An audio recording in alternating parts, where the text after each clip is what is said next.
Golden State Media Concepts bring you Book Review Podcast, a haven for bookworms of all ages and the widest genres, from mystery to memoirs, romance to comedy, fantasy to sci-fi. If you love to read, this is the podcast for you. It's the Golden State Media Concepts Book Review Podcast.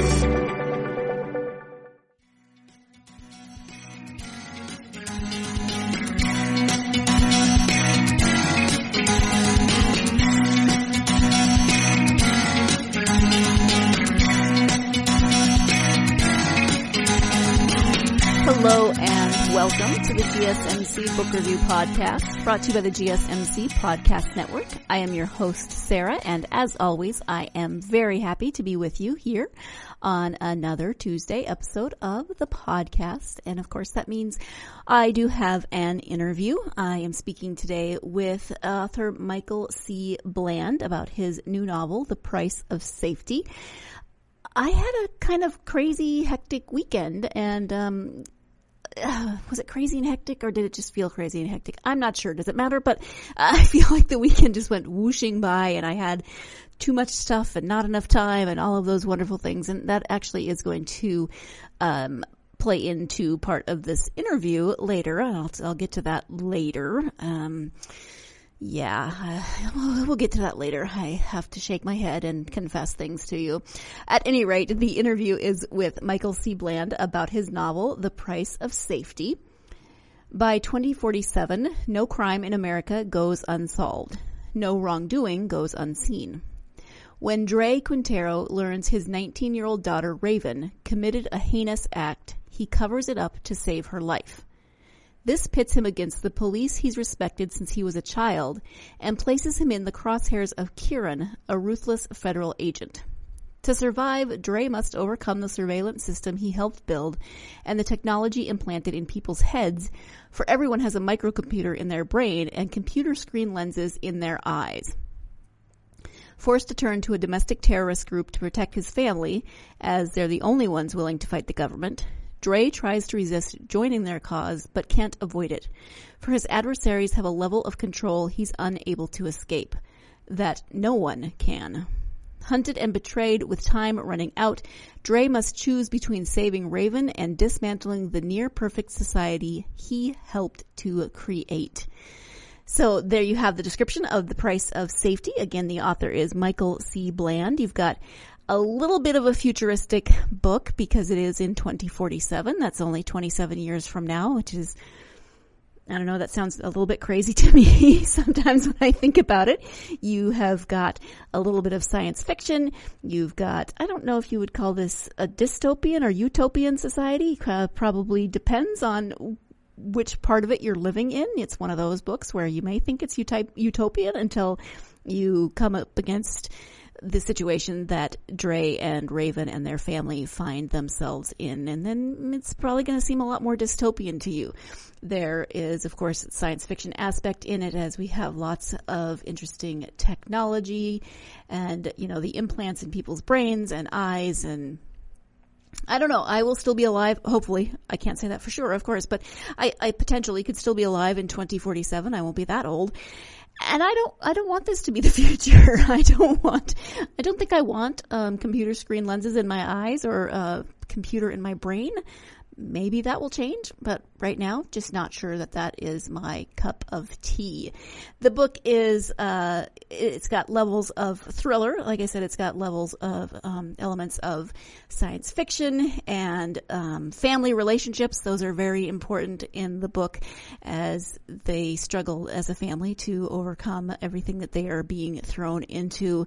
They had family issues actually before all of this even started, so those play into the family dynamics, and there's just a lot of different levels going on here in the book. But essentially, it really is Dray realizing that this seemingly perfect society that he helped to create by designing a lot of the tech for it is maybe not as perfect as he had thought or hoped in the beginning. So let's go ahead and turn to that interview with Michael C. Bland. Again, the book is called The Price of Safety. Hi, Michael. Welcome to the podcast. Thank you. Thank you for having me on. I appreciate it.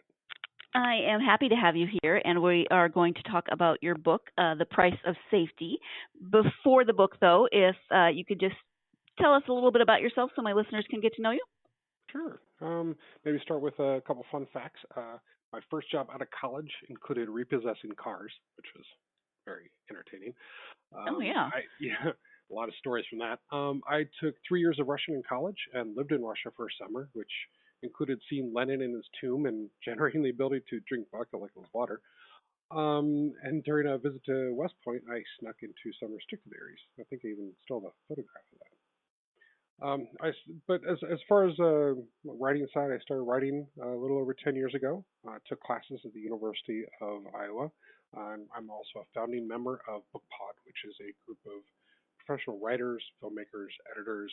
We have someone who writes for Grey's Anatomy, has award-winning filmmaker, a lot of incredible people. Price of Safety is my first novel, which I'm proud to say I was named a finalist recently by the Indie Book Awards in not one but two categories, science fiction and thriller. That's wonderful. Congratulations.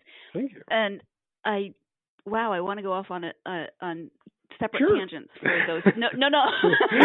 I mean, we can spend the whole podcast talking about your three fun facts, but see, now I'm picturing you as Dog the Bounty Hunter, even though that's not what he did. But that. And I don't have the mullet. I don't have the hair. So. Come on. No, I can't pull it off. I don't know that he does either, but I don't know if anybody does, but I'm not going to tell him that. No. Okay, so we will actually talk about the book. That's what you're here for. So can you give an overview of The Price of Safety?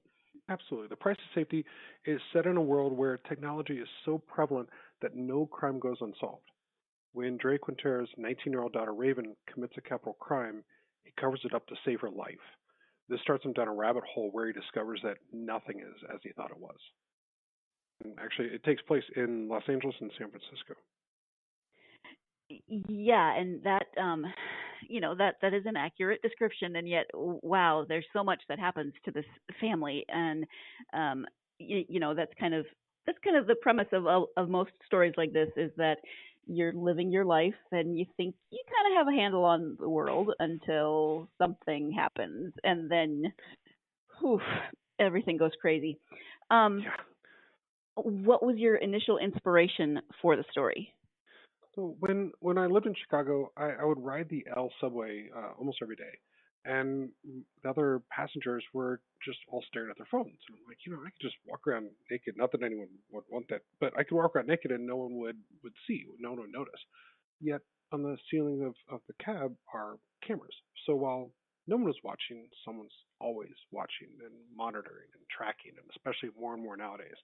And that was what inspired me to come up with the price of safety.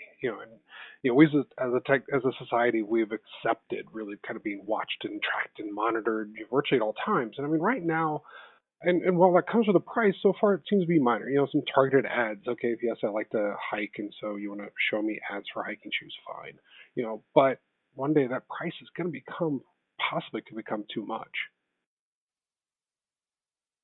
Yeah, and I really liked your phrase. Well, no one is watching. Someone's always watching, and we don't think about that much, especially now. We're not going to get into politics and crazy, but the world is crazy right now, and Yeah. someone's always filming. There's cameras. There's stuff that records most things these days.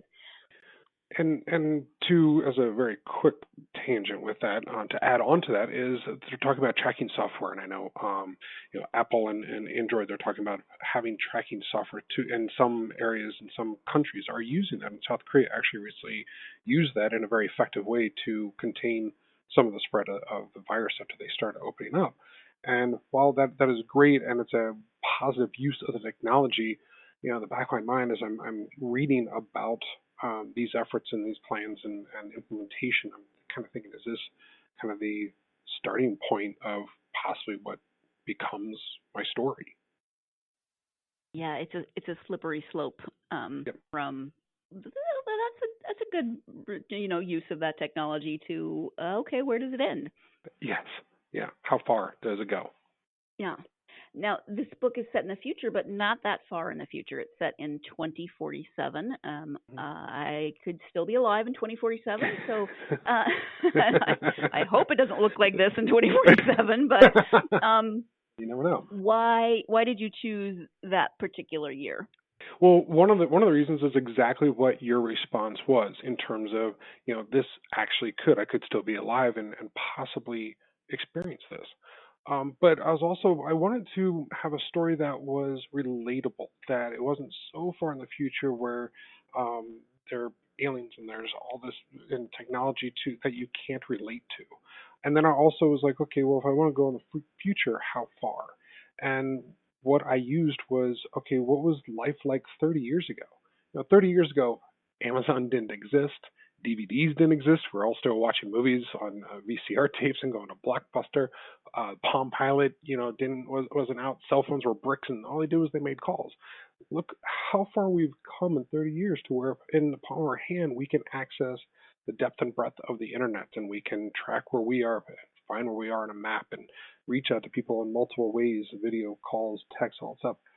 And the technology also is increasing; it's speeding up as we get better and better with the technology. So from there, I went, okay, what's that going to be like in 30 years, speeding up? So that was with the original inspiration of, with no one watching it, everyone could be watching. You sit there and go, well, if the technology does speed up, and look, technology is a tool; it can be used for good or ill, right? So, of course, the story is boring if it's only used for good. So that's then where you have to then take kind of the dark side to it. But that was what drove me, or that was the reason why I chose 2047, because it was far enough in the future where the technology could get past our ability to control or to avoid, yet to be relatable. We're going to go ahead and take a break here, but I wonder what you think about that setting of 2047 and what you envision the world to look like.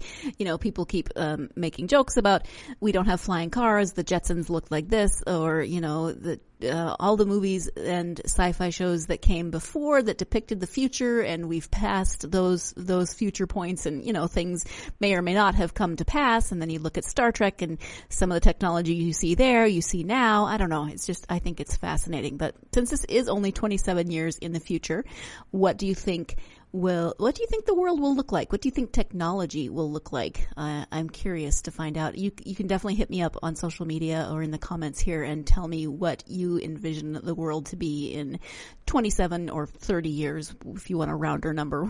Let's go ahead and take that break. When we come back, we'll be talking more about The Price of Safety by Michael C. Bland.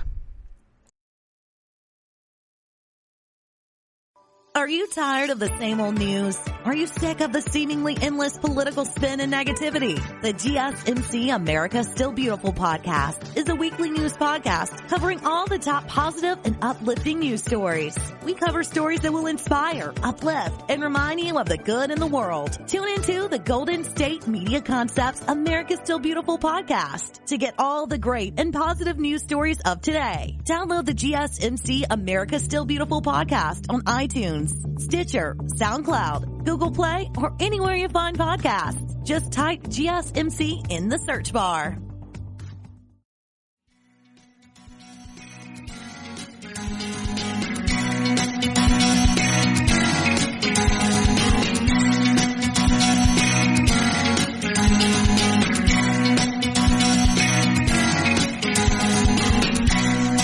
Welcome back to the GSMC Book Review Podcast. Before the break, Michael had just finished talking about the time frame for the book, which is 2047, and we're going to talk a little bit more about that and some of the things that, of course, happen in this book. So let's go ahead and get back to the interview.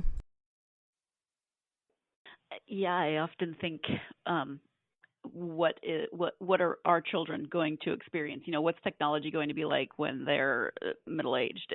How far is it going to come? And are things going to be implanted?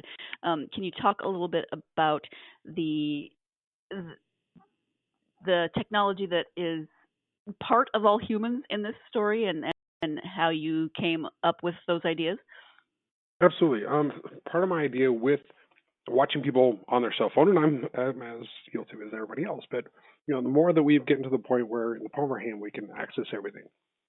Well, with the technology continuing on, where is that leading to? It could get to a point where, and Google Glass kind of had an idea with it where it's projected onto the screen of your glasses.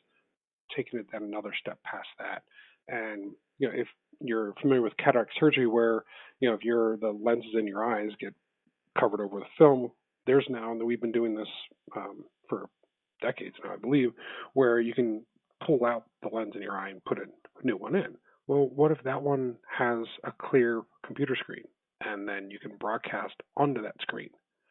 And with that is a very small implant in your temple that basically becomes your own personal computer. It has everything you learned in classes in college. It hooks to your employer's network. It allows you to have this depth and breadth of ability even more than we have right now. So it ends up being woven into the very fabric of your life and how you act and how you interact, not only with each other, but with your employer, with your knowledge base, everything else, because it's all in a small, very, very small computer in your head. Yeah, and I don't want to give too much away, but there's a point when something happens to Dray's daughter's implant, and they're talking about, well, she is maybe going to be okay, but her, everything that was in her implant, her passwords, her all of these things, her calendars, all of the stuff that we have on different devices is now gone. And so, her memories are still there, but all of this information is gone because her implant is not there. Right. Yeah, it becomes a part of you. It really becomes. In a way, nowadays, if you don't have your smart device phone, you might feel kind of lost. Well, if you have this implant that merges everything and how you interact with almost every facet of your life is hands free. It's a part of you. It's literally a small piece inside of you. How much do you rely and depend on it, and then you lose that? How difficult is that then to interact and to live in this kind of world? Yeah. So let's talk about Dray, the main character. Can you talk about him a little bit, and what about him might resonate with readers? For Dray, one of the biggest thing is how much he cares about his family. His family means everything to him, and protecting them is what drives him. And I wanted that to be the core of him, because that not only drives the story, but it's a universal desire, and it's something that I also wanted to be very relatable with readers. And that, in my own humble opinion, is one of the biggest the biggest struggles in terms of sci-fi novels in general is it can be relatable. A whole bunch of strange worlds and aliens and technology that isn't even you can't even really fathom. While that's fascinating in a way, it's hard to relate on a daily basis. But one of the things I really wanted with this story is to be centered on family, and with Dre as the main character, his need and desire and want to protect his daughters over everything else. And so that's what I crafted the whole story around. And many of the people that have read my story have talked about just the heart that's in the story. And that was key to me, because the technology is great and fun and all that. It's almost like Star Wars, which I, of course, love Star Wars. And while the lightsabers, which I still would love to actually have a lightsaber, all the technology is really cool and great and everything. But if you don't have the heart of the characters in it, it just becomes, I don't know, just a kind of basic story. So for me, having Dre and having someone who cares that much about his family, that was important to me. And now what also then adds to it is that he actually helped create this world. He helped create some of the software that is the technology that's used to track everybody. So he not only is in this position where he's having to save his daughter, protect his family, but he actually helped create it. Yeah, so that adds that extra layer of complexity, I guess, would be a good word for it. Right. Yeah, he has to confront what he's created and battle those that are using it against him. Yeah. Now, the older daughter, Raven, is the catalyst in a lot of ways to this story, but I actually want to ask you about the younger daughter, Yeah. who I think needs her own book. She's fantastic. Yeah, I love her. I don't know what to say more about her, but she just needs her own book. I appreciate that. I'll keep that in mind. Yeah, she is a lot of fun. She's definitely one of those characters. As I would write her, she would definitely kind of take over a little bit, which is always fun and hilarious. So. Yeah, I can imagine that she would, and I think that she gives her fictional parents gray hair on a regular basis. I would. Yeah, I think they both do to different degrees. I definitely wanted them to be their own characters and with their own opinions and desires. And yeah, I definitely didn't want any character in the story to be a wallflower. They are all opinionated and active and resourceful. Yes. How much research then did you do for the book?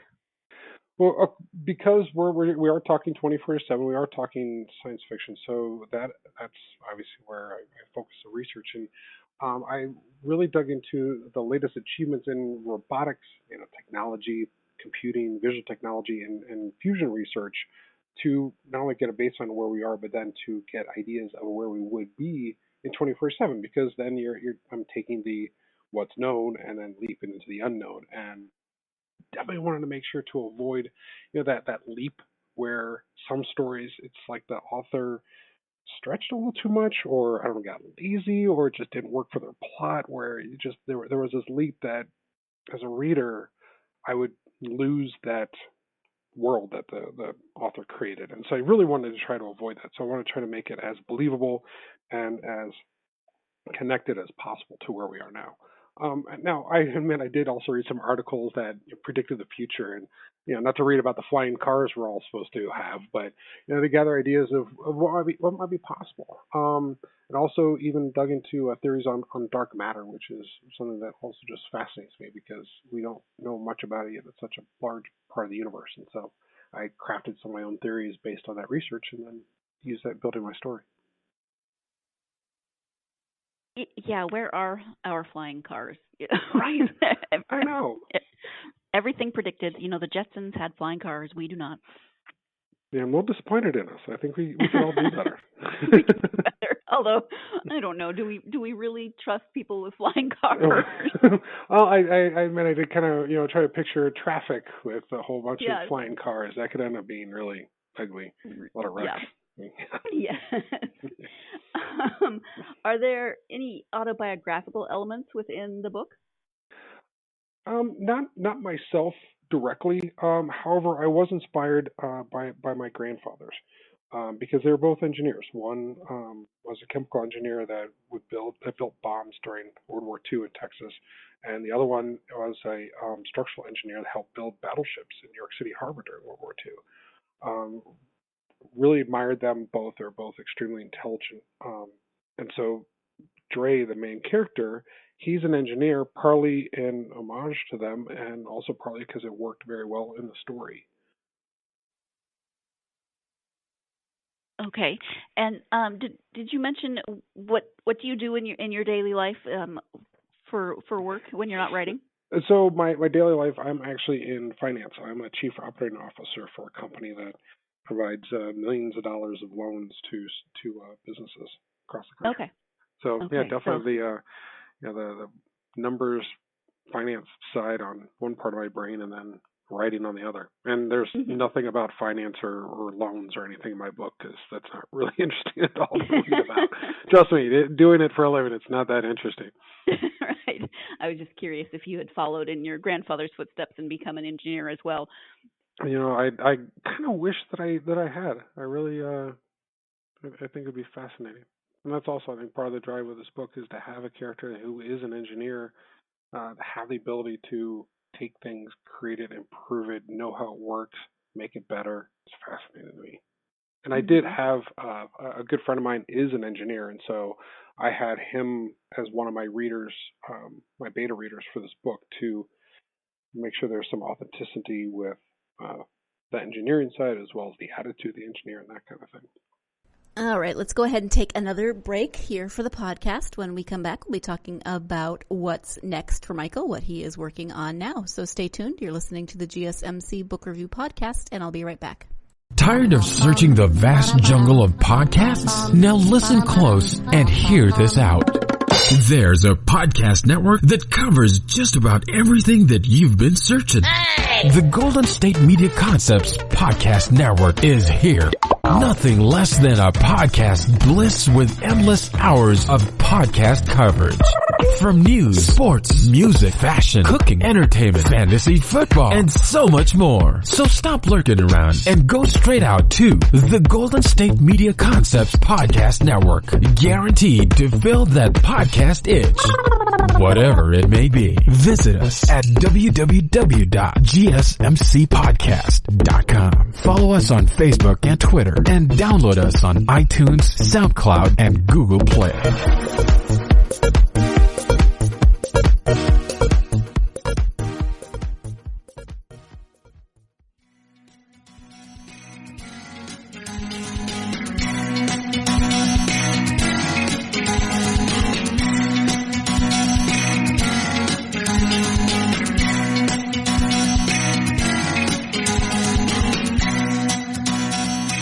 Welcome back to the GSMC Book Review Podcast and my interview with Michael C. Bland about his novel, The Price of Safety. Let's go ahead and return to that interview. Are you working on anything right now? Yes, I'm actually in the midst of the sequel for The Price of Safety. Been working on the plot for over a year, and I'm in the middle of the rough draft. And next, after this interview, I'm going to go back to that. So in the story, when I first started creating The Price of Safety, I didn't plan on it being a trilogy. I just planned on it as a story, beginning, middle, end. And it wasn't until as I was creating it and fashioning it, and then I realized that it's a starting point of a larger story. I mean, don't get me wrong, Price of Safety doesn't end on a cliffhanger. It's a beginning, middle, and end. But to me, the analogy is, in my mind at least, is, the movie The Matrix, where Neo becomes the one and ends up winning in the end. Well, then he has that call in the phone booth and says, hey, I don't know where this is going to go. I don't know what's going to happen next, but, just hang on, basically. So, and that was kind of the kind of analogy is Dray goes through his journey, him and his family, and at the end, he's completed that journey, but then there's what happens next. And that's what the sequel's about. So we will get more Talia. I mean, and more, obviously more of the story, but I don't know. She just intrigues me. I can't help it.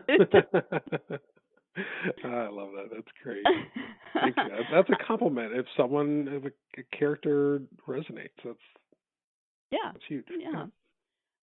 On your website, you have another work called Lawyers Can't Fly. Do you want to talk a little bit about that?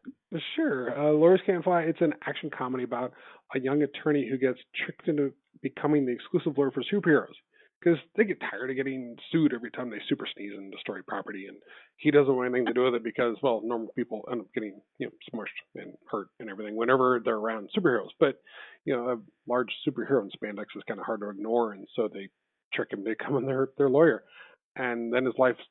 Ben's life quickly turns upside down as he's dragged into their crazy world, but then supers start to disappear. One ends up dead, and before he knows it, this young attorney becomes their only hope for survival. So it has elements of The Boys, the series that's on Amazon, but not in like a jaded way. So the superheroes in this story, Mighty Man and Warrior Woman and Splinter and others, they mean well, they want to help, but just because you have superpowers doesn't mean that you're any more emotionally or psychologically balanced than the rest of us. So you get someone, that is having a really bad day and they can, blast someone with their eyes. That's not always going to go well. So because there's no really instruction manual for being a superhero. So that was kind of the idea with it, and it's a really fun, humorous take.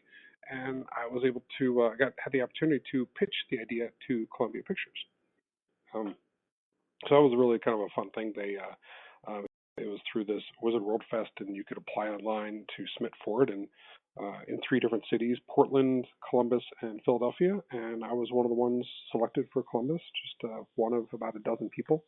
And then after I did the pitch session, you know, they gave you 5 minutes, and I stole about 7, but it was a great fun experience. They laughed at the jokes, and they went on the parts that I hoped they would, and then about a week later they asked for a copy of the whole thing. So they have my story right now. Wow, that is really exciting. And actually, I love the concept because whenever you watch a superhero movie, it seems like the big battle at the end, stuff is just destroyed everywhere. New York City is destroyed. Washington, D.C., all the monuments are destroyed. And seriously, thanks for saving everybody, but could you maybe have not been quite so destructive? Exactly. A little less destructive. Maybe try a game of cards to see who wins. Something like that. But yeah, exactly. So that, and especially with then it falling on this young attorney, this guy who, isn't just a normal person like you and me, and he's now the only one that could possibly try to save these superheroes. I thought that was a really fun kind of way, and that they're all dependent on him. Yeah, I love it. So you mentioned that you do finance in one part of your life and you write in another part of your life. When did you start writing? Is it something that you've always wanted to do, or did you pursue that later in life? It was more later in life, especially I have to admit, after going through college and getting my first job, and it ends involving repossessing cars for a living. You kind of go, wait, what am I doing with my life? Why did I go to this 4-year college? Which was a great college, and I went, but it definitely makes you kind of reevaluate a little bit. And obviously, I'm not repossessing cars anymore, but it still did make me take a step back and go, what is really important to me? What is it I really love to do? And storytelling is what I've always enjoyed and gravitated towards. And it's to the point now that even if I wanted to stop, and never got published ever again, I would still write just for me. That's my enjoyment. All right, win the lottery tomorrow, this is what I'll be doing, is writing. That's what I love. Mm-hmm. From your particular perspective, then, do you have advice for aspiring authors? One of the biggest things is I would really recommend that they get at least another fellow writer who they can work with to hone their craft. While I was doing well, I was blessed to become really good friends with a gentleman by the name of Robert Kerbeck, whose first novel, Malibu Burning, came out last year. It's a great book. I recommend it. And he's had dozens of short stories published. One of his was adapted into a short film. He was a professional actor for 20 plus years. Well, we became friends at one of the University of Iowa workshops. And my relationship with him has really elevated my writing, because for the aspiring author, you really need to get someone who not only is a fellow writer and knows what you go through, but can give you the most honest, blunt, clear advice, feedback of your writing. Because writing can be great, it can be fun, but you really need to push to that next level. And not getting feedback and not getting the one-on-one, or you're part of a small group and you all trust each other that you are there to help each other, that's what then pushes you to the next level. You really elevated my writing. You get to the point where you're pushing each other to consider every sentence, every word that's used. And it can be painful, but it really pushes your writing and improves you. Thank you for that. When you take the time to read for yourself, who are your favorite authors, or what genres do you gravitate to? I do gravitate more towards science fiction. It's something, and my father grew up a huge science fiction geek, and I think that kind of is part of the reason why I got into it so much. He would have Isaac Asimov, and also Heimlin, Stranger in a Strange Land, and others just laying around the house. And so that's what I would read starting at a young age. I'm still a fan of Asimov. Also, Pierce Brown, the Red Rising series, fantastic series. Recommend that, especially the tone and of the main character is just amazing. But it's not just science fiction. Also, Terry Goodkind, the Sort of Truth series. I'm a big fan of that. Haven't read the last 2 or 3, but I read virtually every single other one. And then, those are the main ones that can jump to mind. Well, let me just say that is an impressive commitment to Terry Goodkind, because they're, I mean, those are not small books. No, they are not. And they, each one, like, wow, I can't imagine writing a story that large. It's pretty... and keeping track of everything, and yeah, it is impressive.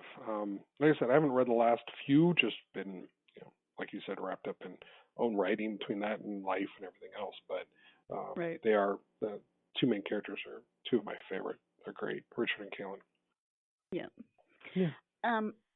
I know you have a website, so if you can share the address of your website as well as where people can interact with you on social media, if you have any. Absolutely. Website is easy. It's mcbland.com. Which, just a very quick funny aside, because I do that. I publish as Michael C. Bland because if you Google Michael Bland, he's a prior drummer for Prince, and I'm not nearly that cool. So that's why Michael C. Bland, right? I know. I was like, seriously? That's pretty impressive. So, and that's why mcbland at .com. I'm on Facebook, MC Bland Writer, Twitter at MC Bland Writer, Instagram. I'm on Goodreads. You can all link it from the website, as well as learn about me and hopefully buy a copy and all of that. Yeah. Or books also. Price of Safety is also available not only Amazon, Barnes and Noble, but should be your local bookstore as well. And if not, you always just ask for it and get it there. All right. Well, Michael, we've talked about a variety of topics, but is there anything that we haven't talked about that you would like to mention now in terms of your writing?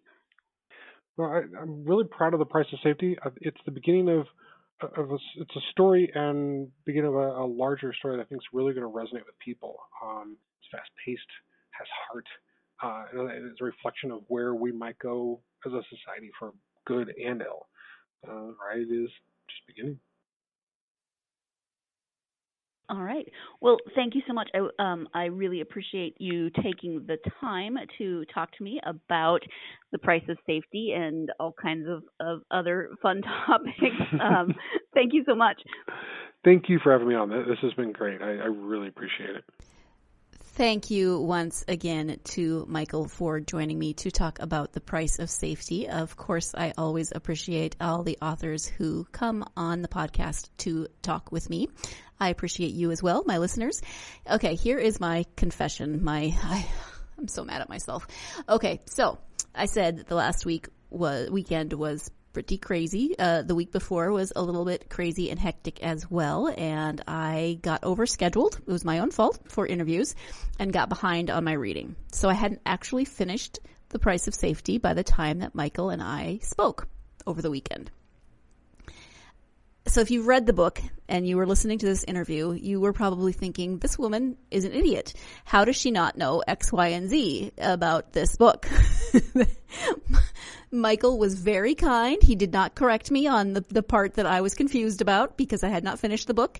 He was very kind to not point that out to me. I appreciate that. But my apologies to him for not knowing what I should have known in this interview. And I know that's vague, but I do not want to give away what I did not know if you have not read the book. If you have read the book, you probably know what I'm talking about, and feel free to roll your eyes. Totally understandable. Yeah, okay, I got that off my chest. Thank you for your patience, Michael, and for joining me for the podcast. As always, thank you to you, my listeners. If you are a fan of this podcast, even though the host can be a dork and doesn't finish books on time, please do give us a nice review, whether that's written or 5 stars. As always, that helps us to get the podcast out to more people who love books as much as we do. Also follow us on social media, Facebook, Twitter, and Instagram. You can tell me what you think the world's going to look like in 2047. You can tell me what you're reading. You can tell me that I'm a dork. Whatever it is that you feel like you need to tell me. Although, maybe please be kind about telling me I'm a dork. I don't need any trolls in my life right now. Well, really, who does? if you are someone who welcomes trolls in your life, hey, that's interesting. I am not one of them.